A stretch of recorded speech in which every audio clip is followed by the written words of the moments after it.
তবে সবচাইতে বড় দেশদ্রোহী কারা জানেন? এখানটা বলতে হচ্ছে সবচাইতে বড় দেশদ্রোহী তারা যারা অনুপ্রবেশকারীরা আসার পর ওদেরকে আধার কার্ড এবং আই কার্ড করে দিচ্ছে।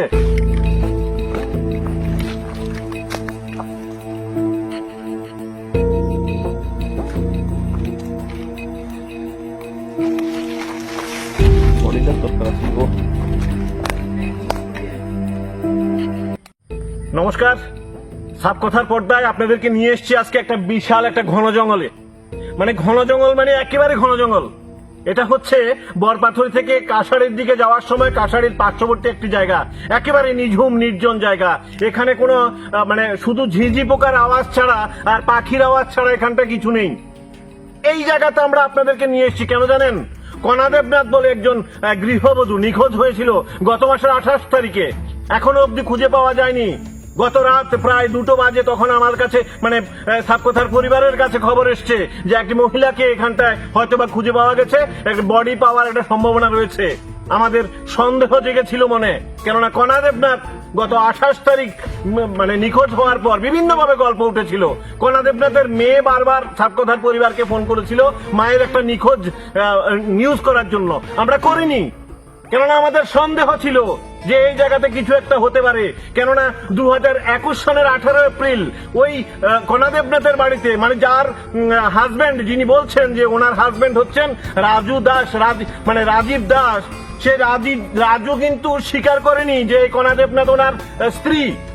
অথচ 2021 সনের 18 এপ্রিল এই গৃহবধূ বলেছিল যে এই রাজুর সাথেই আমি সংসার করি, কোর্ট ম্যারেজ হয়েছে, মাতাবাড়িতে বিয়ে হয়েছে।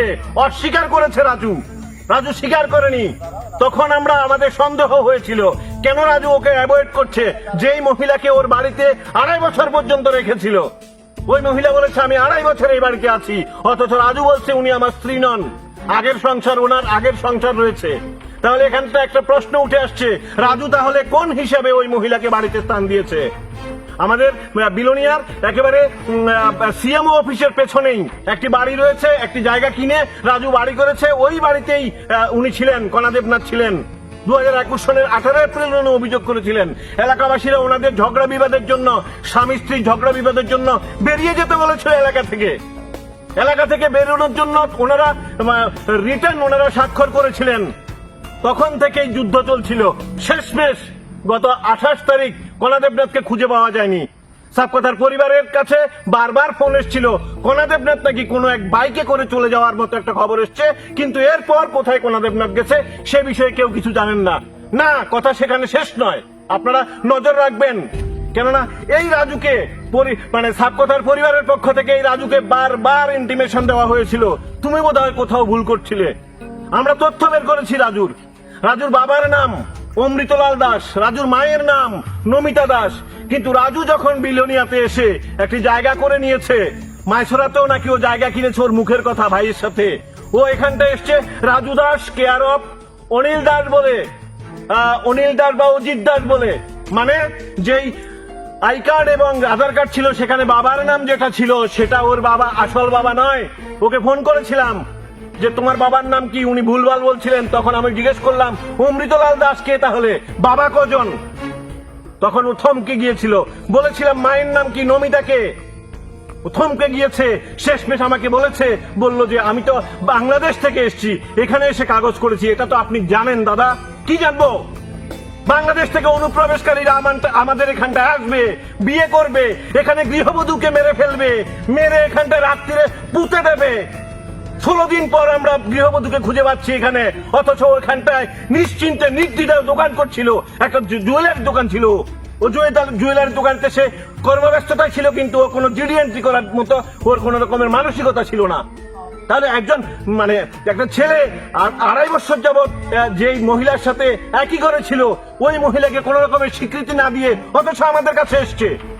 আমরা বলছি, দায়িত্ব নিয়ে বলছি, বিয়ে হয়েছিল সেই ত্রিপুরেশ্বরী মন্দিরে, এবং ম্যারেজ সার্টিফিকেট থেকে শুরু করে ওর জন্মকুণ্ডলী একেবারে বাংলাদেশের যে ঠিকানা রয়েছে সেই আমাদের কাছে সেই তথ্য রয়েছে।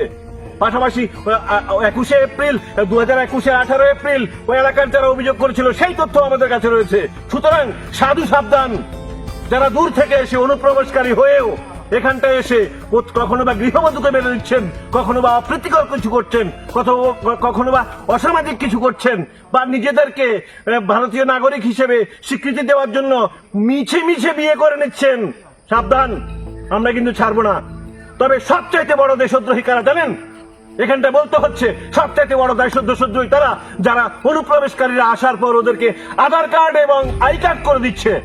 ওরাই হচ্ছে আমাদের দেশের মূল অভিযুক্ত, ওরাই দেশদ্রোহী। কেননা ওদেরকে নাগরিকত্ব পাওয়ার জন্য কিছু টাকার বিনিময়ে ওরা এটা করে দিচ্ছে। তাহলে আমরা প্রশাসনের কাছে করজোড়ে অনুরোধ রাখবো, আপনারা ওই সকল লোকদের শনাক্ত করুন, ওদেরকে শাস্তি দেওয়ার ব্যবস্থা করুন যারা দেশের ক্ষতির জন্য অনুপ্রবেশকারীদের বৈধ কাগজ করে দেওয়ার জন্য দায়িত্ব নিচ্ছে শুধুমাত্র পয়সার বিনিময়ে।